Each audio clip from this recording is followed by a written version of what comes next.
Fala, seus boca de sacola, Patão na área. Rapaziada, recentemente eu joguei novamente The Forest e eu percebi uma coisa, cara. Mesmo depois de 100 horas de jogo, mesmo depois de anos que eu parei de jogar, anos que eu joguei a primeira vez, esse jogo ainda consegue fazer uma coisa que muitos jogos hoje da atualidade não conseguem. E foi aí que eu entendi, nessa volta de gameplay, o porquê que o The Forest continua sendo um dos maiores survivals já feitos. Por que aquele jogo indie que lançou lá em 2013, hoje, querendo ou não, é uma referência quando a gente fala de survival games. Rapaziada, meu primeiro contato com The Forest foi lá em 2014, logo o seu lançamento na real, a fase alpha, né? E nessa época ainda eu tinha uma Batata Gamer, nem rodava o jogo no meu PC, tentava ali, né, com os gráficos realmente tudo no baixo e a resolução mais baixa ainda, e eu acompanhei muito no YouTube no começo. Sempre fui fã de survival games, então eu sempre acompanhei lançamentos do gênero, sempre gostei bastante. E na época eu assistia muita série de outros jogos survival. E o The Forest, quando ele lançou, né, ele já entrou nesse meio de grandiosidade, já ficou famoso. O pessoal fazia série, né, em dupla, em equipe, enfim. A primeira vez que eu joguei de fato The Forest foi no final de 2014, o ano que ele havia lançado, né? Ele lançou dia 30 de maio de 2014. Ali no final de 2014 para 2015, eu tinha ganhado uma batatinha gamer melhor do meu pai. Na época era um i7 de primeira geração, 6 GB de RAM e uma GT 210 de 1 GB DDR3, mas já rodava o The Forest na qualidade ultra baixo. Fluidez de imagem, fluidez de gameplay. Mas já rodava, e foi aí que comecei a, de fato, gostar muito do jogo. Por mais que eu assistia os vídeos, já gostava, sempre gostei do gênero, mas quando você joga, realmente é outra coisa, né? É outro mundo. E lá vai eu com a minha batatinha gamer jogar pela primeira vez The Forest. E a minha primeira visão e pensamento foi, pô, já vi muito vídeo no YouTube, já vi os caras jogando, já vi que é tranquilo, não é tão assim, e eu vou meter a cara, vou jogar sozinho mesmo, porque eu sou foda. Eu era foda até chegar a primeira noite.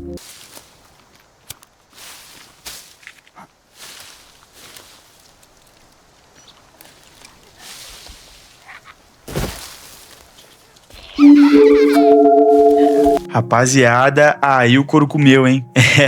Eu não conseguia jogar de noite, cara. Eu peidava na moringa de noite. E quando eu jogava, tipo, sozinho ali, eu criava a base, ao anoitecer eu dormia, né? Até os canibais atacar a base, eu desligava o jogo e boa, não aguentava. Marmanjão de 15 anos não tava aguentando jogar o jogo. O que eu fazia pra mim começar a jogar? Tinha o modo Paceful, que não é igual hoje, como você escolhe ali a dificuldade, você tinha que fazer um código no menu lá, pra você colocar o jogo sem nenhum bicho. Foi aí que eu aprendi e comecei a suportar o jogo ali, né? Mesmo sem os bichos, ainda à noite era muito esquisito, era muito tenso ali. Aí eu comecei a lidar com a tensão do jogo e ser menos medroso. Rapaziada, e mesmo depois de anos, depois de mais de 100 horas, né? Porque quando eu jogava na época de 2015, eu jogava na Steam Verde, daquele jeitinho que todo mundo sabe. Aí depois, lá em 2018, eu vim comprar o jogo. Hoje eu tenho 100 horas na Steam, eu devo ter muito mais, né? Deve ter umas 300, 400 horas fácil aí desse jogo. E mesmo depois de tanto tempo de eu conhecer o jogo, saber como funciona, praticamente saber o mapa ali de ponta a ponta, eu ainda tenho medo, cara. Ainda me deixa tenso. O silêncio da floresta, quando tá de noite, com aquele vento batendo.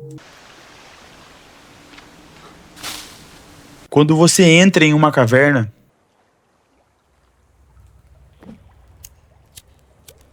depois de anos de lançamento, muitas horas de jogo, sabendo aonde tá as armas, né, sabendo localizações de cavernas, aonde é bom para fazer base, a tensão ainda continua ali, a tensão ainda é a mesma de quando eu joguei pela primeira vez, de quando eu joguei pela última vez, e essa tensão não vem daquele negócio de a gente vai tomar um jumpscare ou vai ter um susto, a tensão vem justamente do silêncio. Tá de noite, tá silêncio, é só aquele vento batendo, aí do nada a gente escuta um grito, essa tensão de saber que a gente tem os canibais ali que vão atacar você a qualquer momento, e não sendo um jumpscare, eu escuto o grito deles antes, já dá aquele medo, a gente já fica pensando, cara, se aparecer aqui um canibal, eu tô lascado. E o The Forest foi um dos primeiros jogos que quando eu joguei, eu senti aquela coisa de perdido, né? Literalmente eu não sei onde ir, porque não tinha mapa. Hoje o Sons of the Forest, que é a sequência dele, tem aquele mapinha, né, que a gente anda na mão direto, é bem mais fácil. Mas no The Forest, cara, tudo era novo, a gente não tinha mapa, a gente tinha que achar as coisas, as cavernas ali, a gente tinha que explorar pra achar novas armas, né? De começo a gente nem sabia que tinha novas armas. Ele consegue executar perfeitamente aquela sensação de estou perdido, não sei o que fazer, para onde eu vou.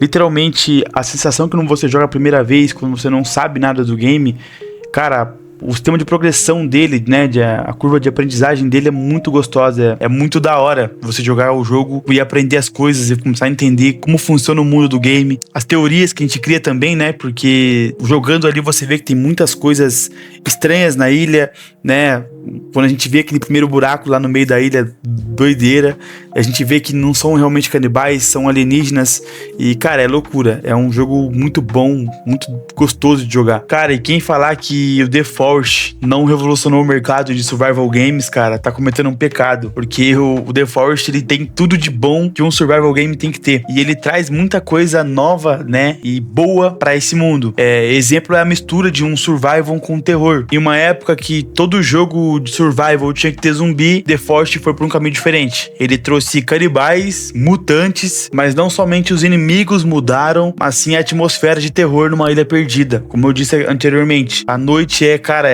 um pesadelo. Outra coisa que o The Forest também trouxe de novo, que pelo menos eu nunca tinha visto em um jogo antes dele, é a forma de construção, de você ter que cortar a madeira, pegar os troncos e colocar onde deseja. Cara, esse modelo de construção, pra mim, é um dos melhores que tem, né, e é o que eu gosto muito. Eu acho muito gostoso você construir a base no The Forest, tanto no The Forest, tanto no Sons of the Forest, que veio depois dele.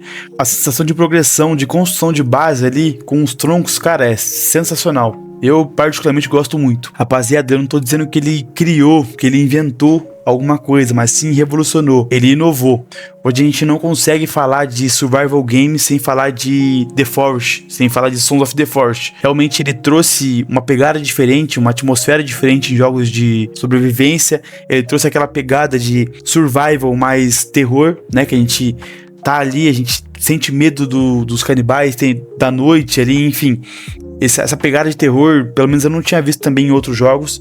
Então ele revolucionou muita coisa. A gente não consegue não falar de The Forest quando a gente fala de survival games. E depois de eu voltar a jogar o The Forest nesses últimos dias, eu entendi uma coisa. O verdadeiro terror nunca foi somente os canibais ali, né? Que depois a gente entende que não é os canibais, os monstros. Mas sim a forma que o jogo te faz sentir, né? Como ele te deixa o tempo inteiro ali. Vai ver, a gente tá cortando madeira, a gente sempre olha pra trás, vê se tem algum bicho, que às vezes aparece do nada, né? E quando dá um grito a gente já fica assustado. E talvez seja por isso que depois de tantos anos, depois de tantas horas de games, o The Forest ainda é um pesadelo. Ainda quando você vai jogar, mesmo que você sabe como funciona o mapa, como funciona o jogo, ainda você tem medo, você fica ansioso, fica ali esperto com tudo, né? A gente sempre fica olhando pra trás, vê se não tem bicho, vê se tem. A gente nunca anda tranquilo no The Forest. A gente sempre anda alerta, na verdade, né? Aquela mata densa, a gente não consegue ver os canibais, a gente parece do nada, ele pula ali. Enfim, a atmosfera do game é maravilhosa. Rapaziada, então esse vídeo vai ficando por aqui, tá? Então essa é a minha opinião e por que eu acho que o jogo ainda é muito bom. Ele envelheceu como vinho e por que eu sinto aquele pesadelo, aquele terror quando eu ainda vou jogar, né? Particularmente esse jogo pra mim tá no meu coração porque ele marcou a minha adolescência. Joguei muito mesmo esse jogo, vocês não tem noção quanto eu joguei. Só na Steam ali eu tenho 100 horas, mas eu joguei muito ali na Steam verde. Muito mesmo, todos os dias eu tava jogando ele pra aprender, porque realmente eu gosto muito dessa área e esse jogo pra mim foi, cara, revolucionário. Beleza? Se você também tem uma experiência ou marcou você, deixa nos comentários sua história aí com esse game, né? Algum ponto, será que eu esqueci também de falar? Deixa nos comentários aí, pro pessoal saber também e entender porque o jogo é tão bom assim, beleza? Também peço que deixem um gostei pra fortalecer o canal, tá? E se inscrevam também para novos conteúdos. Tô cheio de ideia de conteúdo, então tenho certeza que você vai gostar. Se você curtiu esse vídeo, você vai gostar dos conteúdos que eu vou trazer, beleza? Então é isso, rapaziada. Valeu, falou e até a próxima.